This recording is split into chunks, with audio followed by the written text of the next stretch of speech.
Friends, আসসালামু আলাইকুম। সবাই কেমন আছেন? আশা করি সবাই খুবই ভালো আছে। আর আমিও আপনাদের দোয়ায় আল্লাহর ইচ্ছায় খুবই ভালো আছি। তো আজকে আবার আমি চলে আসলাম পটল নিরামিষের রেসিপি। তো আজকে এই রেসিপিটা একটু অন্যরকমভাবে রেডি করব। তো চলুন চটপট রেসিপিটা দেখে নিই। ফার্স্ট আমরা এখানে 500 গ্রাম পটল নিয়ে নিলাম। এবার এটা আমরা কেটে নেব। তো এর খোসাটা বাদ দিয়ে মাঝখান থেকে আমরা দু টুকরো করে নিলাম। আলুটাও ছোট্ট ছোট ডুমো ডুমো করে কেটে নিলাম। এবার এগুলো আমরা ধুয়ে পরিষ্কার করে নেব। এবার আমরা মিক্সিতে একটি মশলা রেডি করব। তার জন্য নিয়ে নিলাম শুকনো লঙ্কা 3 পিস, পোস্ত,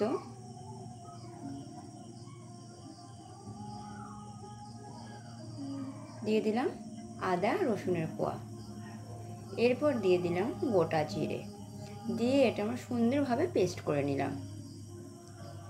এরপর পেঁয়াজ লঙ্কা কেটে নিয়েছি। একটা কড়াইয়ে তেল গরম করে তার মধ্যে আমরা আলুটা দিয়ে দিলাম, কারণ আলুটা ফার্স্ট আমরা একটু ভেজে নেব।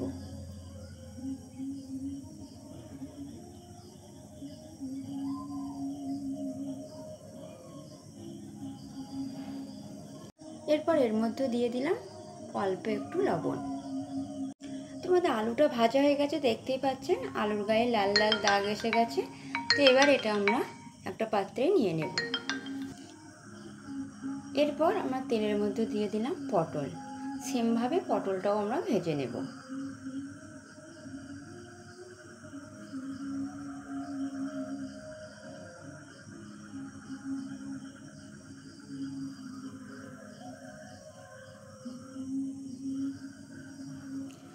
তো আমাদের পটলটাও ভাজা হয়ে গেছে। পটলের গায়ে লাল লাল দাগ এসে গেছে, মানে পটলটা আমাদের ভাজা হয়ে গেছে। এরপর একটা কড়াইয়ের মধ্যে আমরা মশাল তেল নিয়ে নিলাম। তেলটা গরম হয়ে যাওয়ার পর এর মধ্যে দিয়ে দিলাম পেঁয়াজ কুচি।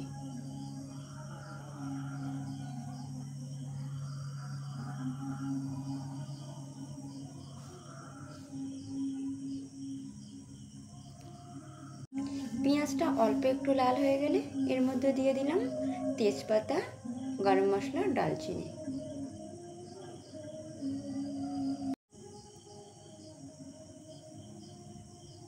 এরপর সবগুলো একসঙ্গে লাল হয়ে গেলে এর মধ্যে দিয়ে দিলাম যে মশলাটা আমরা রেডি করে রেখেছিলাম।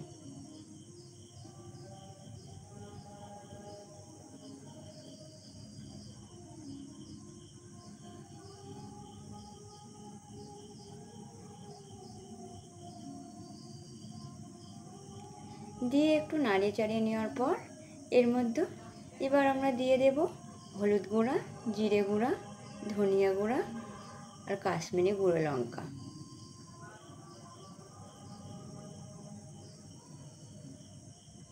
তারপর দিয়ে দিলাম টক দই, দিয়ে এটা ভালোভাবে কষিয়ে নেব।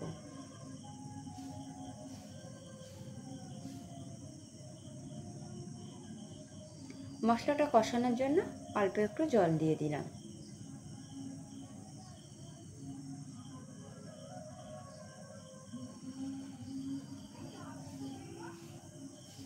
মশলাটা সুন্দরভাবে কষিয়ে নেওয়ার পর এর মধ্যে দিয়ে দিলাম আলু।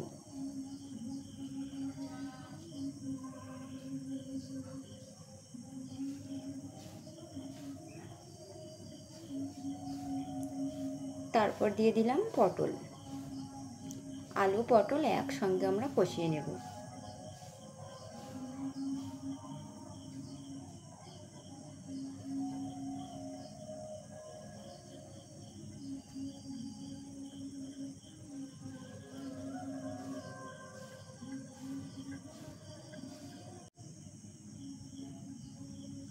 এটা একটু কষিয়ে নেওয়ার পর এর মধ্যে দিয়ে দিলাম গোটা কাঁচা লঙ্কা।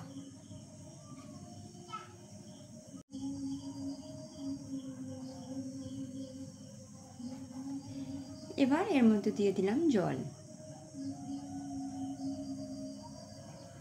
জলটা দেওয়ার পর আমরা ঢাকনা দিয়ে জলটা মেরে নেব।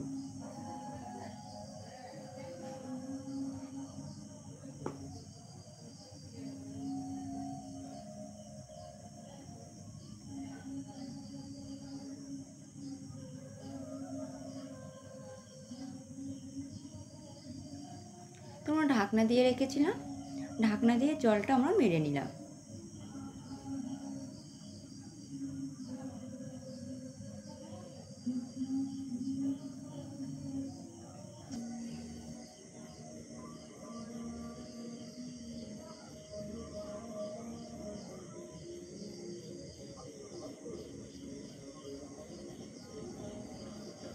এরপর এর মধ্যে আমরা দিয়ে দেব ফাইনাল জল। তো জলটা দেওয়ার পর যে যেমন ঝোল খাবেন সে তেমন পরিমাণ মতো জলটা মেরে ঝোল রাখতে পারেন। তার মধ্যে দিয়ে দিলাম অল্প একটু লবণ, কারণ পটল ভাজার সময় লবণ দেওয়া ছিল, আলু ভাজার সময় লবণ দেওয়া ছিল।